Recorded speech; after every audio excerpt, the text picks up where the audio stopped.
മുഹമ്മദ് അലി ജിന്നയുടെ നിരാഷ്ട്രവാദത്തെ അതിശക്തമായി എതിർത്ത ഇന്ത്യയിലെ മുസ്ലിങ്ങൾക്ക് സ്വതന്ത്രമായ ഒരു വിദ്യാഭ്യാസ പദ്ധതിക്ക് തുടക്കം കുറിച്ച മൗലാന നാനൂത്തവിയുടെ വിദ്യാഭ്യാസ സ്ഥാപനമാണ് ദാറുൽ ഉലൂം ദെവ്ബന്ദ്. ദെവ്ബന്ദ് ഒരു മദ്രസയുടെ പേരല്ല, അതൊരു ജില്ലയാണ്. ദേവനെ ബന്ധനസ്ഥനാക്കിയ സ്ഥലം എന്ന അർത്ഥത്തിലാണ് ഈ പ്രദേശത്തിന് ആ പേര് വീണത്. ദാറുൽ ഉലൂം എന്ന മതപാഠശാലയുടെ പേര് പിൽക്കാലത്ത് ആ സ്ഥലവുമായി ചേർത്ത് വായിക്കപ്പെട്ടു എന്ന് മാത്രം.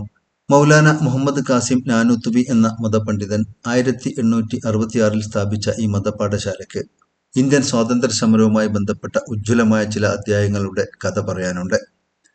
പുതിയ കാലത്തെ ഇന്ത്യക്ക് ദെവ്ബന്ദിനെക്കുറിച്ച് നല്ലതൊന്നും കേൾക്കാൻ താല്പര്യമുണ്ടാവാനിടയില്ല. രാഷ്ട്രീയക്കാർ ഉണ്ടാക്കിയെടുത്ത പ്രതിലോമകരമായ കുറെ ആരോപണങ്ങൾ മാത്രമാണ് ദെവ്ബന്ദ് എന്ന പേര് ശരാശരി ഇന്ത്യക്കാരനെ ഓർമ്മിപ്പിക്കുന്നത്. എന്നാൽ ഇന്ത്യൻ സ്വാതന്ത്ര്യ സമരത്തിന്റെ ചരിത്രത്തിലെ ഉജ്ജ്വലമായ അധ്യായങ്ങളിലൊന്നായ താനെ ഭവൻ പ്രക്ഷോഭത്തിന് നേർക്കുനേരെ നേതൃത്വം നൽകിയത് ദെവ്ബന്ദിലെ മൗലവിമാരായിരുന്നു. ബ്രിട്ടീഷ് സർക്കാരിനെ അട്ടിമറിക്കാനുള്ള രേഷ്മി റുമാൽ അഥവാ പട്ടുതൂവാല നീക്കത്തിന്റെ പിന്നിൽ പ്രവർത്തിച്ച ബുദ്ധികേന്ദ്രവും ഇതേ മതപാഠശാലയായിരുന്നു.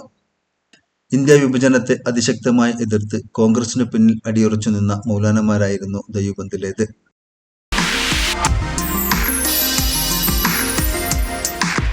മുമ്പേ കടന്നുപോയ ജനസമൂഹങ്ങൾ